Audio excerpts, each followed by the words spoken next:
शाहरुख खान की डंकी के बारे में इतनी खतरनाक अफवाह। बड़ी बात, शाहरुख खान की फिल्म डंकी के बारे में एक और झूठ। कंट्रोल गदाधारी भीम कंट्रोल। फिल्म अच्छी होगी चल जाएगी, नहीं होगी तो कुछ देर बाद मैं आपको बतलाने वाला हूं कि डंकी को लेकर कौन सी अफवाह फैलाई जा रही है और कौन फैला रहा है। हेलो, वेलकम, खुशामदीद, नमस्कार। आप देख रहे हैं फिल्मी बातें विद अभिसार।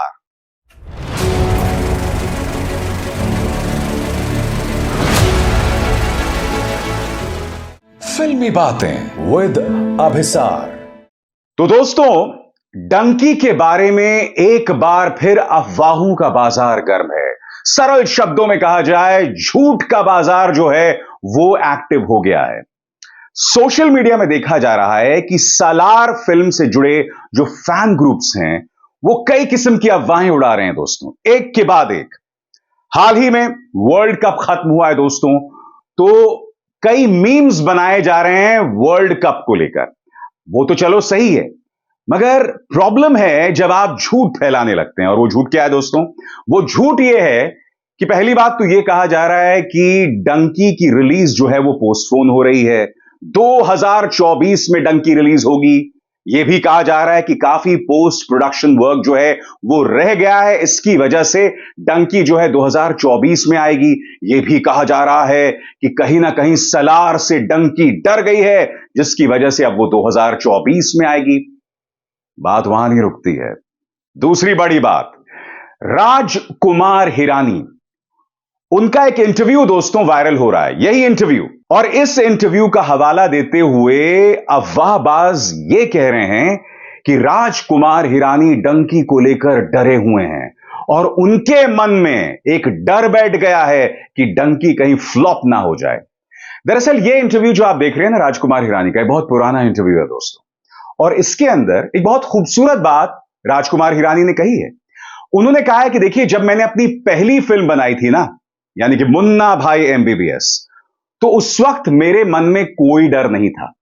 मगर उसके बाद जब मैंने और बनानी शुरू की तो मेरे अंदर डर बैठता गया। मेरे मन में लगातार यह बात आने लगी कि भाई, अगर मैंने यह चीज ना डाली तो कहीं फिल्म फ्लॉप ना हो जाए। इसीलिए मेरा डर लगातार बढ़ता गया। वो ये कह रहे हैं कि जिस बेखौफ अंदाज में बगैर डरे मैंने मुन्ना भाई बनाई थी, उसके बाद मैं नहीं बना पाया। और उनका आगे यह भी कहना था कि जैसे जैसे वक्त गुजरता जाता है ना, फिल्म मेकर्स जो होते हैं ना, फिल्म बनाने को लेकर और भी ज्यादा सतर्क, केयरफुल हो जाते हैं। वो लोग केयरफ्री नहीं रहते हैं, केयरफुल हो जाते हैं, केयरफ्री नहीं होते। अब आप बताइए, इसमें राजकुमार हिरानी ने क्या गलत कहा? अब जो अफवाहबाज हैं, जो झूठी खबरें फैला रहे हैं, इस इंटरव्यू का हवाला देते वो लोग ये कह रहे हैं कि राजकुमार हिरानी जो है डंकी को लेकर डर गए, फिल्म फ्लॉप होने वाली है, उनके मन में डर बैठ गया है। भैया, सीधी सी बात है, अगर डंकी अच्छी होगी चलेगी, नहीं होगी नहीं चलेगी। अब आपने वर्ल्ड कप देखा ना, इंडिया लगातार 10 मैचेस जीतता गया, मगर लॉ ऑफ एवरेजेस के चलते 11वां और सबसे इंपॉर्टेंट, सबसे जरूरी मैच यानी फाइनल हार गया। तो हो सकता है कि राजकुमार हिरानी, जिन्होंने आज तक कोई फ्लॉप नहीं दी, डंकी में फ्लॉप हो जाए। मगर आप भूल रहे हैं ना, डंकी में ये आदमी है जिसके नाम से ही पहले 3 दिन 300 से 400 करोड़ की कमाई हो जाएगी, यानी कि द वन एंड ओनली बादशाह किंग खान, शाहरुख खान। तो ओपनिंग तो शानदार मिलने वाली है। और जहां तक मुझे पता है, राजकुमार हिरानी कोई भी फिल्म बनाते हैं ना, वो शिद्दत से बनाते हैं, पूरी पैशन के साथ बनाते हैं। मैं इस फिल्म को देखना चाहता हूं, और ना सिर्फ डंकी, बल्कि मुझे सलार का भी इंतजार है। और मैं आपको बताता हूं क्यों। मैं उन फैन ग्रुप्स की तरह नहीं हूं दोस्तों, जो फिल्मों को बांट देते हैं फैन ग्रुप्स के बीच में। अब मैं आपको बता दूं, मैंने आपको पहले भी बताया था कि मैं अमिताभ बच्चन का फैन हूं, दिलीप कुमार साहब का फैन हूं, और उसके बाद शाहरुख खान का फैन हूं। मगर इसका मतलब यह थोड़ा है कि अगर अक्षय कुमार कोई अच्छी फिल्म देंगे तो मैं उसको पसंद नहीं करूंगा। OMG 2 इसकी एक मिसाल है। और मैंने इसी प्लेटफॉर्म पर आपको बताया है कि मुझे टाइगर 3 पठान से ज्यादा अच्छी लगी। अब यह मेरी सोच है, मगर मैं आसानी से आपसे यह कह सकता था कि चूंकि मुझे शाहरुख खान पसंद है इसीलिए टाइगर 3 बकवास फिल्म है। अब मुझे पसंद आई वो एक अलग मुद्दा है। तो मैं जब फिल्म देखता हूं दोस्तों, तो मैं ये नहीं देखता हूं कि जिसकी फिल्म देख रहा हूं मैं उसका फैन हूं या नहीं हूं। मैं फिल्म देखता हूं एंटरटेनमेंट वैल्यू की वजह से, वो फिल्म मेरे दिल पर क्या असर करती है उस वजह से। तो मैं सलार भी देखने जाऊंगा तो एंटरटेनमेंट की वजह से। और आप जानते हैं सलार को लेकर जो मेरी क्यूरियोसिटी है वो क्यों है? वो प्रभास की वजह से नहीं है। प्रभास तो चलिए ठीक हैं, अच्छे एक्टर हैं। मेरी क्यूरियोसिटी प्रशांत नील की वजह से। वो आदमी जिसने KGF 1 और KGF 2 बनाई, दोनों एक्शन फिल्म्स। और आप जानते हैं इन दोनों एक्शन फिल्म्स की क्या खास बात थी? क्योंकि अगर आप KGF 2 और KGF 1 को देखें ना, तो इसकी पूरी सेटिंग माइंस की भट्टी के बीच में है। यानी कि वहां जहां अमीर लोग नहीं रहते, गरीब लोग रहते हैं।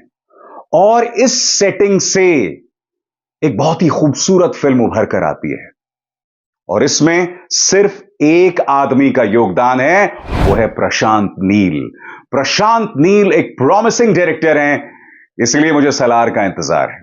और जहां तक जो प्रभास फैंस शाहरुख खान को गाली दे रहे हैं, मैं आपको बता दूं, चाहे प्रभास हो, चाहे यश हो, चाहे पुष्पा के अल्लू अर्जुन हो, ये जो तमाम एक्टर्स हैं ना, वो शाहरुख खान को अपना हीरो, अपना आदर्श मानते हैं। विश्वास नहीं हो रहा?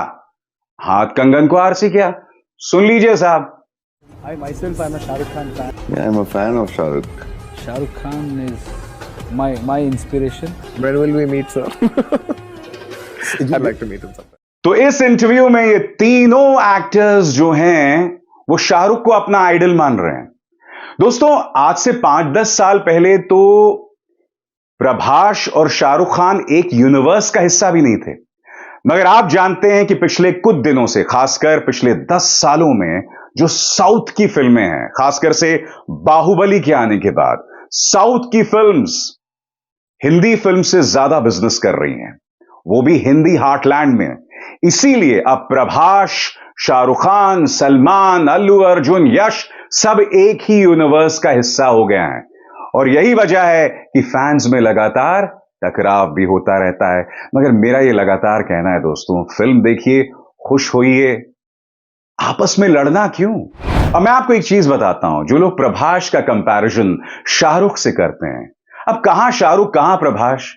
शाहरुख खान इस फिल्म इंडस्ट्री में अर्ली 90s से हैं और प्रभास कुछ ही सालों पहले आए हैं। दोनों के बीच में कोई कंपैरिजन नहीं हो सकता।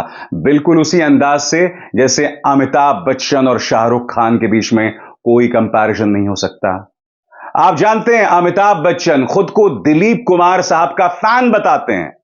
अब आप मुझे बताइए, कोई अमिताभ बच्चन से कहे कि भाई आप जो हैं दिलीप कुमार से बेहतर एक्टर हैं, तो अमिताभ बच्चन खुद ही कहेंगे अरे भाई मैं तो दिलीप साहब को अपने इंस्पिरेशन के तौर पर देखता हूं। तो आपने सुना कि प्रभास शाहरुख से इंस्पायर्ड हैं, शाहरुख को वो अपना आइडल मानते हैं। तो आप और हम जो तमाम फैन ग्रुप्स हैं, इस तरह से लड़ाई क्यों करते हैं भाई? फिल्म देखिए, खुश होइए, एंटरटेन होइए, बस। फिल्मों का यही काम है। फिल्मों का काम है आप और हम सबको एक साथ लाना। मैंने अक्सर देखा है दोस्तों, सलमान खान की फिल्म रिलीज होती है तो जो ऋतिक और शाहरुख खान के फैंस होते हैं वो उन पर अटैक करना शुरू कर देते हैं। शाहरुख खान की फिल्म रिलीज होती है तो फिर सलमान, प्रभास, ये लोग सब जो हैं उनके खिलाफ शुरू हो जाते हैं। प्रभास की कोई फिल्म आने वाली होती है तो यही काम दूसरे फैन ग्रुप्स करते हैं। अरे भाई कोई काम नहीं है आपके पास, इतनी सी जिंदगी है, उसमें भी मन में कड़वाहट क्यों? और कड़वाहट भरने के और भी कई जरिए हो सकते हैं। कम से कम फिल्मों को हम लोग खटास, कड़वाहट और जहर का जरिया ना बनाएं। फिल्मों को सिर्फ एंटरटेनमेंट की निगाह से देखा जाए। सबको साथ लाने के लिहाज से देखा जाए। क्योंकि आप और हम जब फिल्म देखने जाते हैं ना, तो अपने दोस्तों के साथ जाते हैं कि नहीं, फैमिली के साथ जाते हैं। आप में से कई लोग अपनी गर्लफ्रेंड के साथ जाते होंगे, कुछ अपनी वाइफ बच्चों के साथ जाते होंगे। तो फिल्म का जो माहौल होता है वो सबको एक साथ लाने का होता है। उसमें कड़वाहट क्यों भाई? तो एंटरटेनमेंट एंड एंटरटेनमेंट फिल्मों का सिर्फ वही मकसद है। अभिसार शर्मा को दीजिए इजाजत। नमस्कार।